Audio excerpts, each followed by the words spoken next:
From the top of this 45-meter drop tower, my friends from the How Ridiculous YouTube channel are about to release a watermelon. Here we go.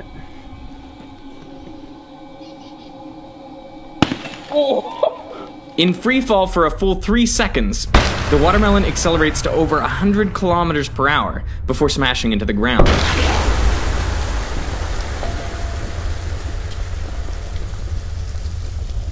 The results are predictable, but this was just a control for the actual experiment. Another watermelon was sprayed with a polymer coating. We'll come back to what this is and how it works. But for now, let's see how the coated watermelon fares in the drop test.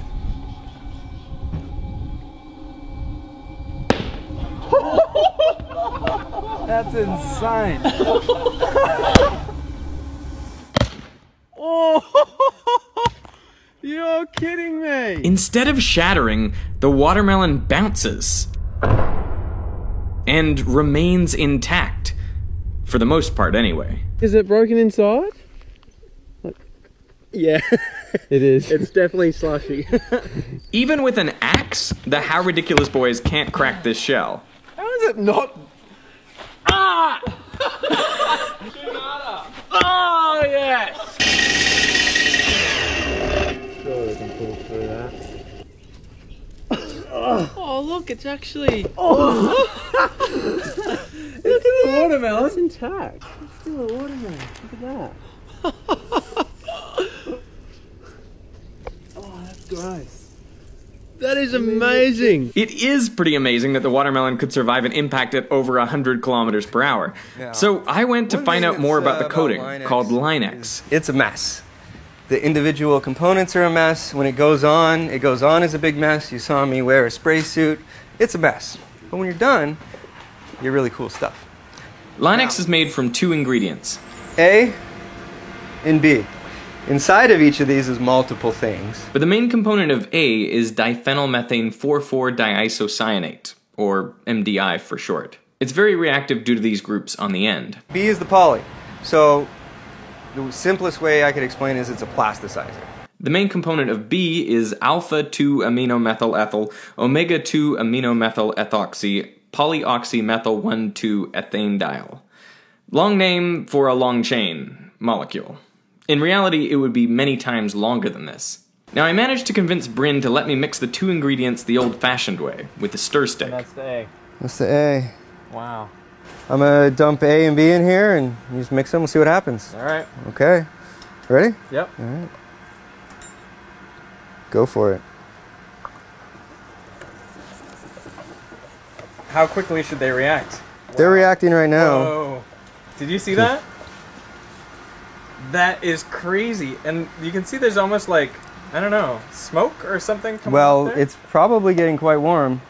I guess I could have got the thermometer out for you. Whoa. Can you feel the bottom? Tell me. You tell me. Yeah, that's very hot. It's like the bottom of a hot rib. Ooh, very hot. Very hot. Yeah. What's happening here is the molecules of A and B are reacting to form long chains. Where they join, they form a urea group, so the substance is called a polyurea. The structure of these chains is responsible for the properties of the coating. So it's hard because it's made of a tangled mess of molecular threads, but flexible because these threads can be stretched out and then snap back into place. Things you learn doing the reaction this way are that it's rapid, only taking seconds to react, and it's exothermic. A lot of heat is given off as these bonds form. But this ball of Linex isn't really useful for much, so how do you mix A and B to form an effective coating? Put them really high pressure, force them together in a really small space, high temperature, high pressure, just ram them into each other. That essentially mixes them, and then they come out the end of the gun.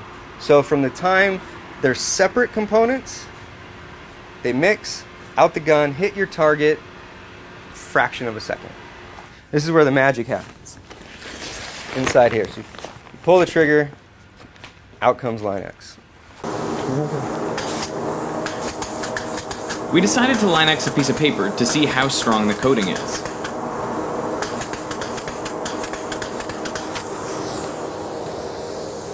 As you can see, it came out as a hot, high-pressure liquid. Okay, now... How hot is that? It's quite warm. It's quite warm. And because that's an exothermic reaction. It comes out at 150, but it keeps getting hotter and hotter. You can probably rip it right now. I could rip it? Yeah, I think so. There you go. Okay. All right. Those two chemicals just keep kind of looking for each other, or looking for something, so to speak, until every last molecule's found a home or given up looking, and that could take a day or more. But there's plenty of opportunities to cross-link right now. So that's what it's doing, and that's where all the heat's coming from. Right. So it's already dry. I'm not going to get any on me. Yeah. It's already cooling back down. So we've done the vast majority of curing and cross-linking. Okay. Yeah, we're getting there, right? Yeah, we're getting there. It was harder. It was harder. So now we'll wait till some of this heat goes away. We're probably getting a good amount of curing going on. It is really tough to rip at this point. It's strong stuff. Yeah, no. That tensile strength will get you. That high tensile strength is the same reason the Line-X-coated watermelon bounces. That's insane. As it hits the ground, the contents of the watermelon are squeezed out sideways. But the tangle of polyurea molecules pull together, preventing the rind of the watermelon from deforming too much and breaking apart. So the watermelon bounces instead of smashing. This type of coating is now used in the walls of the Pentagon, preventing exterior explosions from launching shrapnel into the building, the main cause of injury from explosions. And it's used in bulletproof vests to contain bullet fragments that could cause serious injury. All of this is pretty incredible for a substance invented as a truck bedliner. Yeah, come on down, bring your entire vehicle, anything but your cat. We'll Line-X it.